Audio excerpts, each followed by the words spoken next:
Clarence Thomas was nominated to the U.S. Supreme Court by President George H.W. Bush in 1991.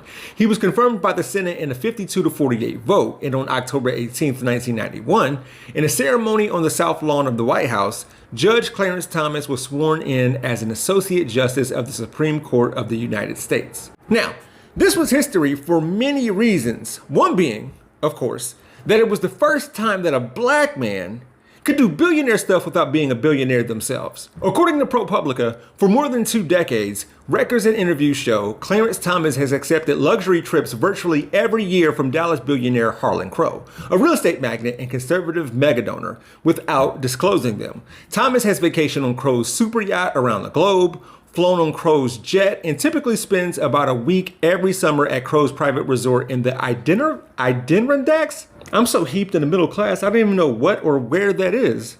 I was a geography minor. Hey Google, how do you say the name of the private resort Adirondacks?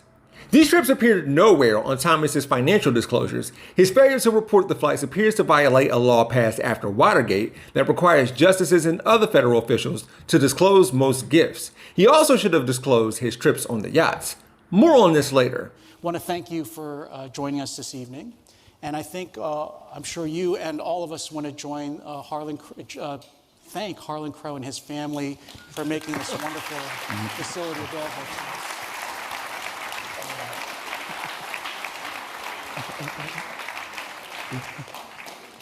I know Harlan hates that. No, so I knew we had that's to do why I wouldn't say it. I knew we had to do it. I like to keep that friendship.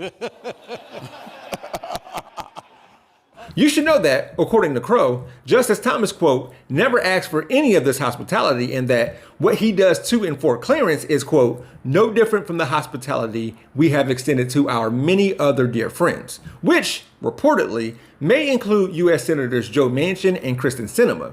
With that said, when it comes to Clarence Thomas, at least we know where these donations are coming from. A little-known conservative activist group led by Virginia Ginni Thomas, the wife of Supreme Court Justice Clarence Thomas, collected nearly $600,000 in anonymous donations to wage a cultural battle against the left over 3 years. A Washington Post investigation found and presented this a few weeks ago. The previously unreported donations to the fledgling group Crowdsourcers for Culture and Liberty were channeled through a right-wing think tank in Washington that agreed to serve as a funding conduit from 2019 until the start of the last year. The arrangement, known as a fiscal sponsorship, effectively shielded from public view details about Crowdsourcers' activities and spending, information it would have had to disclose publicly if it operated as a separate nonprofit organization, experts said.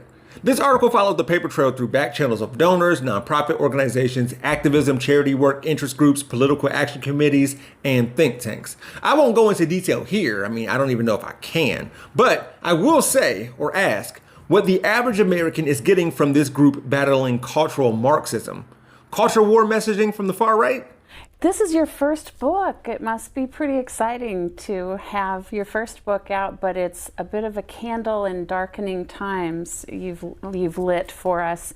When you read it, it's pretty compelling. What are the takeaways that you want readers to see? So I think the point of this book is to say that we have got this new era in politics, and I think it's a very scary one.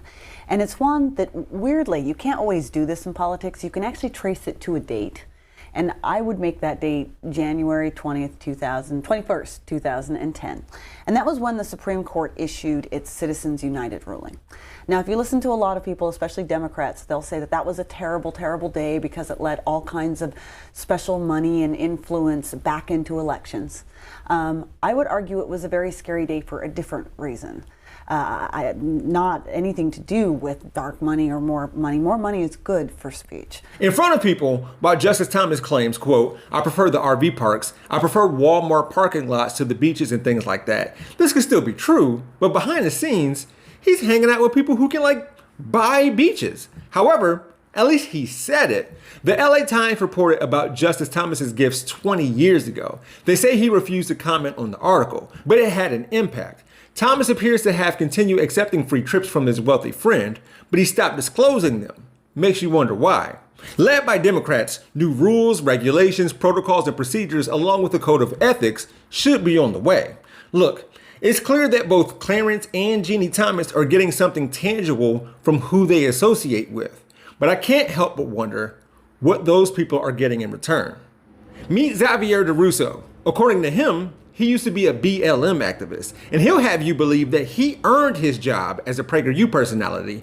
You can find the link to a video about him in the description. For more of my content, click on the Jeff Wiggins hashtag and look for me on my YouTube channel called We Gonna Be Alright. Thanks for watching, and as always, my architect knows Japanese.